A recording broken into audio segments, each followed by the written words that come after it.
കടി കൂട്ടി കറിവേപ്പില ഇട്ട് കൊടുക്കുക. ചതച്ച് വെച്ചേക്കുന്ന അരപ്പ് കുറേശ്ശെ ഇട്ട് കൊടുക്കുക. ആവശ്യത്തിന് ഉപ്പിട്ട് കൊടുക്കുക. അരപ്പൊന്ന് മൂക്കുമ്പോഴത്തേക്ക് നമുക്ക് കൂമ്പിട്ട് കൊടുക്കുക.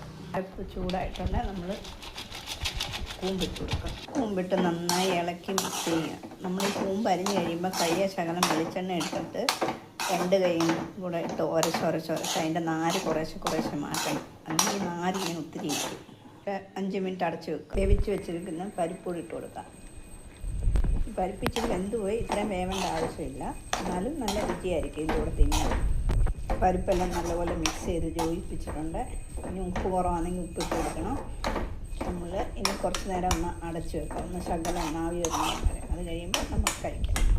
അങ്ങനെ നമ്മുടെ കൂമ്പ് തോരൻ റെഡിയായിട്ടുണ്ട്. ഇനി നമുക്ക് ചൂട് ചോറിൻ്റെ കൂടെ തിന്നാം.